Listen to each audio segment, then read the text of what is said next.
Hey everybody, happy Monday. Thanks for tuning in today. Today we're headed to the Stronghold to go to the end to fight the Ender Dragon. So first things first, gotta make sure I have plenty of Eyes of Ender. So I gotta get my Ender Pearls, get some Blaze Rods to convert to Blaze Powder, combine the Blaze Powder and the Ender Pearls to make the Eyes of Ender. I'm gonna go ahead and take 12 because I don't know how many I'm gonna need for the portal. And while I do that, I will go ahead and say, if you're watching me on YouTube, I would appreciate any likes, comments, and subscribes. Hopefully you all enjoy the content. If you're on TikTok, any follows and reposts and likes and everything else, that's appreciated there as well. Thanks for watching, and I hope you all enjoy the rest of the video.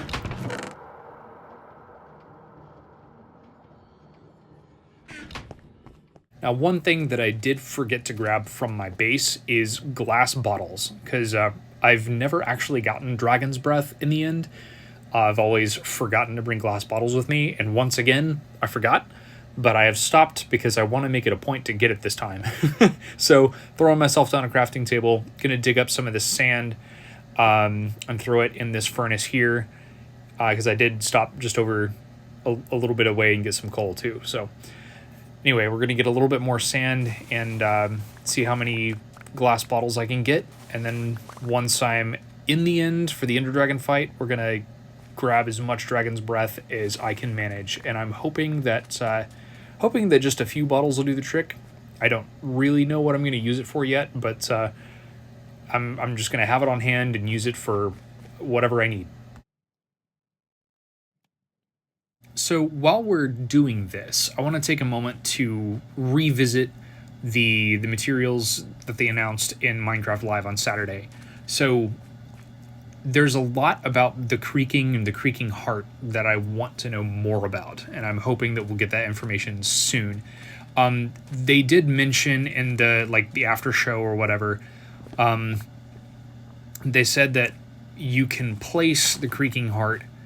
Once you get it, you can place it as long as it's between two of the pale logs, correctly, then it can spawn creaking again. And I'm curious, I'm like, what's the motive for that? Like, what would incentivize the player to have creaking spawn? Because based on the gameplay footage that I watched on that, the creaking would still attack the player.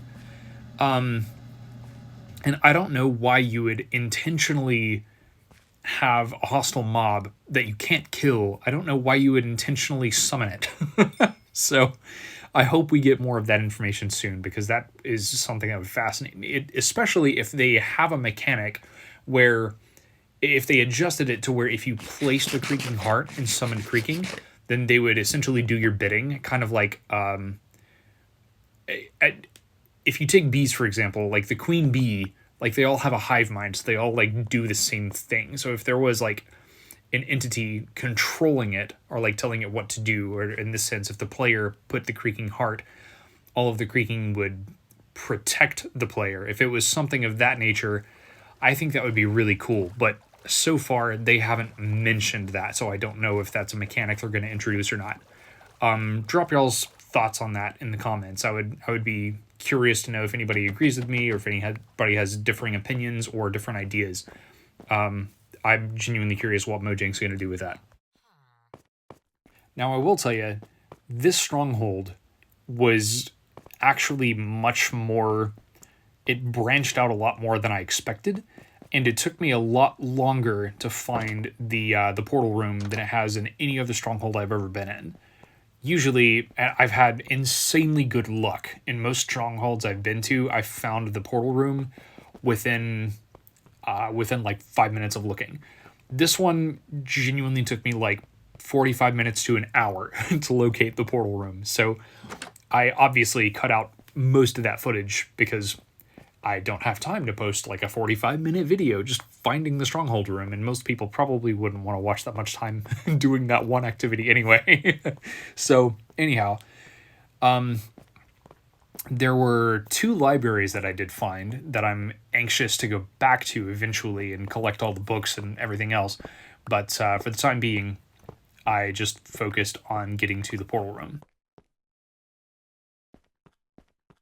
So for those of you watching who have gone to the end, or who have at least visited strongholds, what things do you like about searching the strongholds? What do you not like? What are your strategies for searching? I do try to locate all of the passageways, figure out where they go, and if they're dead ends, I'll block them off or signify to myself. I'll do something that makes me realize this is a dead end. Now, moving on to the portal room itself. Every time I'm in a portal room, I always cover up the lava because I don't want to mistakenly jump in or mine away a block that burns me or something. So I always get rid of the lava. That's priority number one for me. And I'll go ahead and place torches all around so that I don't worry about other mobs spawning in. Okay, I said that's priority number one. Really, priority number one is taking out the silverfish spawner. The first thing I do, second thing I do is cover up the lava. So, and then I'll put torches around. Now, I will always bring a bed and a chest with me because I want my respawn point to be next to the portal. And that way, once I finish the Ender Dragon fight, I can come back here, drop off whatever materials I need to drop off, and then if there's stuff in the chest that I need to get to take with me, or vice versa, leave stuff in the chest before I go back, I have the ability to do that. And right here, this is exactly where I'm going to do it, just in a safe spot. Throw a bed there, and obviously, once you place the bed, you want to go ahead and sleep in it, or at least set it as your spawn point, so if something happens to you in the end, the game will respawn you right here. And I'm going to go ahead and leave behind some of the stuff I don't need, like the Eyes of Ender, the bow, string, spider eyes, extra arrows, because I've got infinity on my bow. I don't need the slime. I'm going to make sure I take plenty of deep slate blocks with me. Whatever you're doing in the end, take plenty of blocks with you, because you're going to need them. And then once I do that, I'm good to go. And we'll show the Ender Dragon fight on this coming Friday, so stay tuned for that. Appreciate you guys. Have a fantastic week.